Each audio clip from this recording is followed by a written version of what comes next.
جی السلام علیکم۔ پالو کی الکیمسٹ سے ایک بڑی شاندار قسم کی سٹوری ہے۔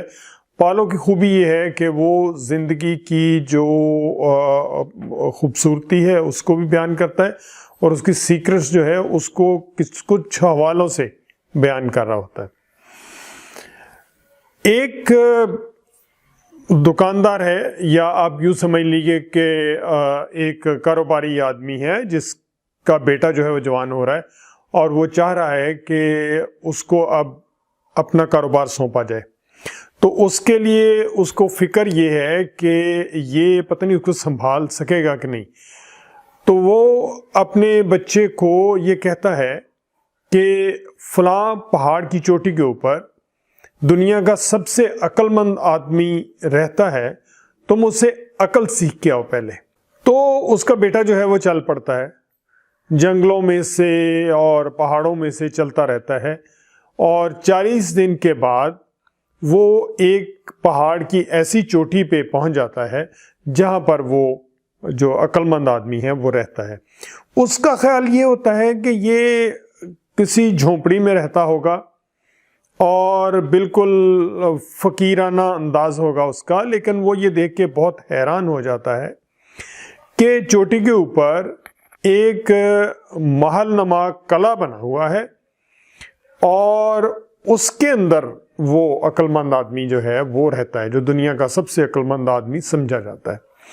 تو وہ قلعے کے اندر چلا جاتا ہے اور وہاں یہ دیکھ کر اور حیران ہو جاتا ہے کہ وہاں پر ایک محفل ہو رہی ہوتی ہے، لوگ اکٹھے ہیں بہت سارے، آرکیسٹرا پہ ایک اچھی موسیقی چل رہی ہے اور تشتریوں میں اس علاقے کے جو بہترین پھل ہیں وہ پڑے ہوئے ہیں، اور وہ وائز مین جو ہے وہ ایک گروپ سے دوسرے گروپ کے ساتھ حرکت کرتا جاتا ہے۔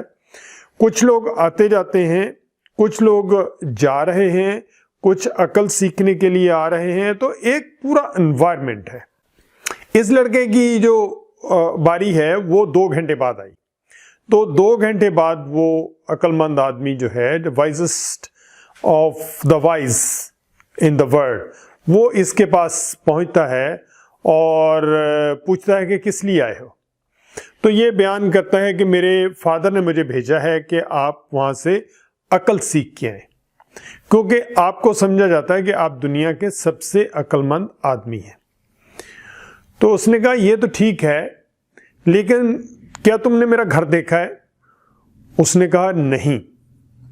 تو اس نے کہا کہ اگر آپ کسی آدمی کے گھر کو ہی نہیں جانتے، اس کو آپ نے دیکھا ہی نہیں ہے، تو آپ اس پہ اعتماد کیسے کر سکتے ہیں؟ جاؤ پہلے میرا گھر دیکھ کے آؤ، جو کہ بہت بڑا محل تھا اور ایک پوری چوٹی کے اوپر پھیلا ہوا تھا۔ اب یہ تھا کہ وہ چل پڑا، اس نے کہا 1 منٹ ٹھہرو۔ اس نے ایک چمچ کے اندر، جو چھوٹا سا چمچ تھا، 2 قطرے تیل کے ڈال دیے اس کو اور کہا کہ گھر میرا دیکھو، لیکن یہ تیل اس میں سے نہ گرے۔ اب وہ لڑکا جو ہے وہ چلنا شروع ہو گیا، اس نے کوئی خاص نوٹس نہیں کیا اس بات کا، اور اس کے اندر، گھر کے اندر کچھ جگہیں جو تھیں وہ مکان اوپر بنے ہوئے تھے، کچھ نیچے تھے، سیڑھیاں بنی ہوئی تھی، تو جیسے بہت بڑا محل ہوتا ہے بالکل ویسے۔ تو وہ محل کے اندر پھرتا رہا اور اس پورے کام میں اس کو کچھ گھنٹے لگ گئے، اور وہ جب واپس آیا تو وائز مین نے اس سے پوچھا کہ ہاں تم نے دیکھا میرا گھر؟ اس نے کہا جی۔ اس نے کہا تم نے وہ قالین دیکھے ہیں جو میں نے ایران سے منگوائے ہیں اور جن کو میں نے دیواروں کے ساتھ لگایا ہوا ہے، کیونکہ اتنے ڈیلیکیٹ ہیں اور ان کے اوپر اتنی شاندار قسم کی بنت ہے کہ جو دنیا میں اور کہیں نہیں ہے؟ اور کیا تم نے وہ پینٹنگز دیکھی ہیں جو میں نے چھتوں پہ کروائی ہیں، اور وہ دنیا کے سب سے اچھے پینٹرز نے بنائی ہوئی ہیں؟ تم نے میرا باغ دیکھا ہے جس کو 10 سال لگے ہیں بہترین قسم کے مالیوں کو اس کو اگانے کے لیے؟ تو لڑکے کا چہرہ اتر گیا. اس نے کہا جی نہیں. تو اس نے کہا کیوں؟ اس نے جو آئل ایک چمچ کے اندر ڈالا ہوا تھا وہ اس نے ہاتھ میں پکڑا ہوا تھا. اس نے کہا جی میں تو اس آئل کو بچاتا رہا, آپ نے کہا تھا یہ نہیں گرنا چاہیے, تو میں نے دیکھنا کیا تھا. تو اس نے کہا کہ میں پھر تمہیں یہ کہتا ہوں کہ جس آدمی کے گھر کے بارے میں تم جانتے نہیں ہو تو اس سے عقل کیا سیکھو گے, جاؤ دوبارہ دیکھ کے آؤ. اب وہ دوبارہ گیا اور دیکھ کے کچھ گھنٹے کے بعد واپس آ گیا. تو وائز مین پھر اس کے پاس آیا. جب اس کی باری آئی تو اس نے پوچھا ہاں بھائی میرا گھر دیکھا؟ تو اس نے کہا جی کیا بات ہے, وہ جو آپ کے قالین ہیں اس طرح کے میں نے نہیں دنیا میں کبھی دیکھے, اور جس طرح کی آپ کی چھت کی پینٹنگز ہے کیا بات ہے, اور جس طرح کا آپ کا باغ ہے. اس نے روک دیا اس کو, ایک منٹ ٹھہرو, تیل کہاں ہے؟ ویئر از دا آئل جو میں نے تمہیں دیا؟ اس نے چمچ کی طرف یوں کر کے دے, اس نے کہا جی وہ تو گر گیا, کیونکہ میں تو اتنا مگن ہوا ان کو دیکھنے کے لیے. تو دنیا کے سب سے عقل مند آدمی نے, وائز آف دا وائزسٹ, اس نے کہا جاؤ پھر. یہی عقل کی بات ہے کہ دنیا بھی دیکھنی ہے لیکن تیل بھی نہیں گرنے دینا.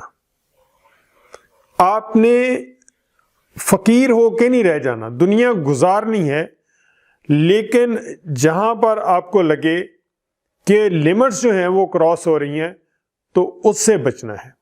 تو یہ سٹوری ہمیں بنیادی طور پہ میسج جو دیتی ہے, خاص طور پہ ینگسٹرز کو میں کہوں گا, وہ یہ ہے کہ ہم دنیا کے اندر جو بھی کام کرتے ہیں ہم فقیر ہو کے نہیں رہ سکتے. ہم کسی چیز کو کھانا بھی اچھا ہے, پینا بھی اچھا ہے, آپ اچھا میوزک بھی سنتے ہیں سب کو, لیکن وہ آپ کی جو بیسک جو کوالٹی ہے to be a human being اس کو ڈسٹرب نہ کرے. اور یہی سٹوری ہمیں اعتدال بھی بتاتی ہے, اور یہی سٹوری ہمیں وہ میسج یاد کراتی ہے جو ہمیں اسلام نے دیا ہے, اور وہ یہ ہے کہ حلال چیزوں میں سے جو آپ کو ملتی ہیں وہ کھائیں, اور صرف یہ ہے کہ اس میں, اور جو حلال پہننے والا ہے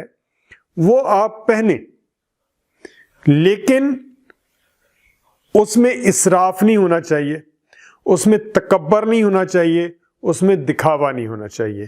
تو بیسک میسج اس سٹوری کے اندر بھی بالکل وہی ہے کہ آپ دنیا دیکھیں لیکن آئل نہ گرنے دیں. Thank you very much.